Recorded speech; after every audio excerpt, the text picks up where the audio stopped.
Hello दोस्तों, स्वागत है आपका यूट्यूब चैनल पर। तो आज हम बताएंगे महाराजा रणजीत सिंह जीवनी। एक मुसलमान खुशनबीस ने अनेक वर्षों की साधना और श्रम से कुरान शरीफ की एक अत्यंत सुंदर प्रति सोने और चांदी से बनी स्याही से तैयार की।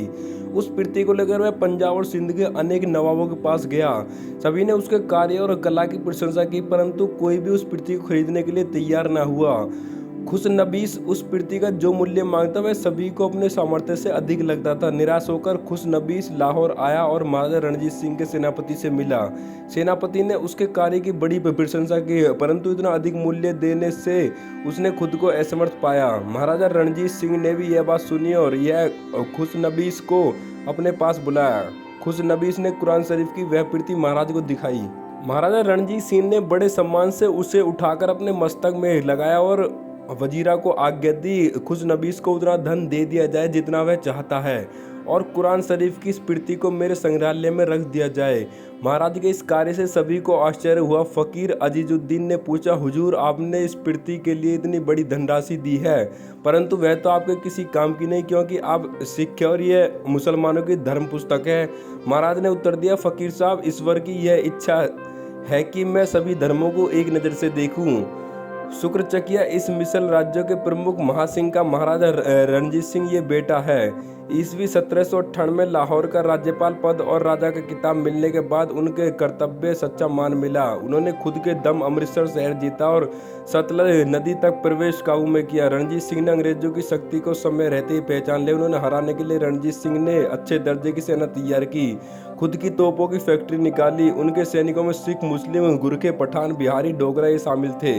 रणजीत सिंह का राज्य प्रशासन बहुत अच्छा था। सिर्फ सिखों का ही कल्याण ऐसा उनका लक्ष्य कभी नहीं था।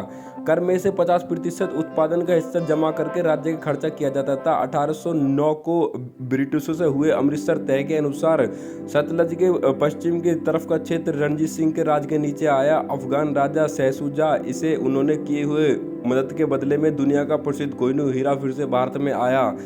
अंग्रेज से उन्होंने व्यापारी करार किया। रणजीत सिंह जब तक है तब तक ये प्रदेश उनके काबू में नहीं आएगा। यह सच्चाई अंग्रेजों ने पहचान ली। 1839 को रणजीत सिंह की मौत होने के बाद उनके सरदारों में सत्ता के लिए मुकाबला हुआ। अंग्रेजों ने इसका फायदा उठाया और पंजाब के सिंह का राज्य खत्म हुआ। पंजाब के लोक जीवन और लोक कथाओं में महाराजा रणजीत सिंह से संबंधित अनेक कथाएं, कहानी व सुनी जाती है। इसमें से अधिकांश कहानियां उनकी उदारता, न्यायप्रियता और सभी धर्मों के प्रति सम्मान को लेकर प्रचलित है। उन्होंने अपने जीवन में प्रजा का भरपूर प्यार मिला। अपने जीवन काल में ही अनेक लोक गाथा और अनुसूचियों का केंद्र बन गए थे। कश्मीर और कोहिनूर। बात सन 1812 की है। पंजाब पर महाराजा रणजीत सिंह का एक छत्र राज्य था। उस समय महाराजा रणजीत सिंह ने कश्मीर के सूबेदार अता मोहम्मद के शिकंजे से कश्मीर को मुक्त कराने का अभियान शुरू किया। इस अभियान से भयभीत होकर अता मोहम्मद कश्मीर छोड़कर भाग गया। कश्मीर अभियान के पीछे एक अन्य कारण भी था। अता मोहम्मद ने महमूद शाह द्वारा अपराजित शाहसूजा को शेरगढ़ के किले में कैद कर रखा था। उस कैदखाने से मुक्त कराने के लिए उनकी बेगम वफा बेगम ने लाहौर आकर महाराजा रणजीत सिंह से प्रार्थना की और कहा कि मेहरबानी कर आप मेरे पति को अता मोहम्मद की कैद से रिहा करवा दे। इस एहसान के बदले बेशकीमती कोहिनूर हीरा आपको भेंट कर दूंगी। शाहसूजा के कैद हो जाने के बाद वफा बेगम ही उन दिनों अफगानिस्तान की शासिका थी। इसी कोहिनूर को हड़पने के लालच में भारत पर आक्रमण करने वाले अहमद शाह अब्दाली के पुत्र जमान शाह को स्वयं उसी के भाई महमूद शाह ने कैदखाने में भयंकर यातनाएं देकर उसकी आंखें निकलवा ली थी।